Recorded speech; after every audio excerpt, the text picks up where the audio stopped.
Bura Qaxda yerləşən məşhur, müalicəvi, kükürdlü suların axdığı, qar yağışının müşahidə olunduğu isti su hamamlarıdır. Bugün gedirik Qaxda yerləşən müalicəvi isti su hamamlarına. Kəndcim Asimin maşını ilə mənzərəni izləyə-izləyə İlsu kəndinə yollandı. İlsu kəndinə çatanda isə artıq yollardan ehtiyat edirdi. Yollar hal-hazırda buz.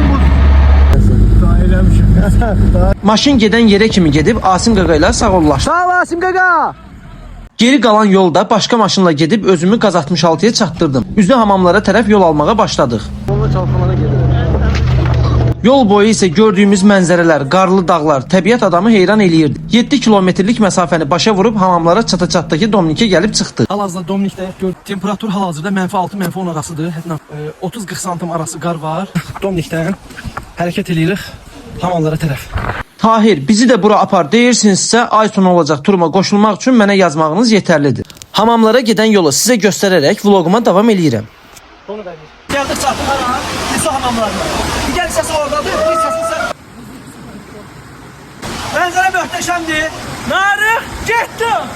Paltarımızı yemişim, gedim. Çıxma.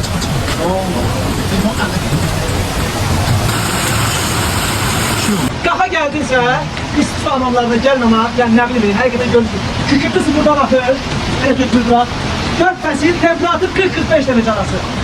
Sonda Rövşən Əmrahovun ifasında ayrılıq mahnısı ilə hamamlarda hələlik sağollaşıram. Məni takip edib videonu bəyənib paylaşmaq sizdən, çoxlu videolar çəkmək məndən. Növbəti vloglarda görüşənədək.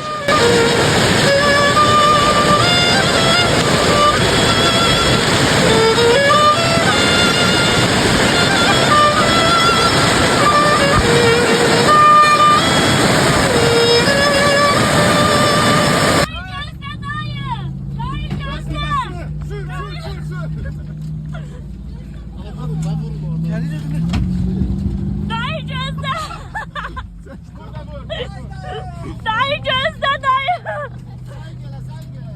Dayı. Telefon bende. Dayı. Telefon bende diye. Paralı değil mi daha?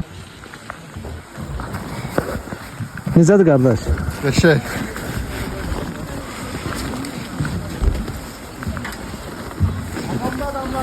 Nətərdir qardaş? Yaxşıdır. Yəqin ki. Hə, Samir, danış. Bəli dostlar, biz gəlmişik. Bunu qaldırırıq. Dostlar, necədir? Hava. Oradan.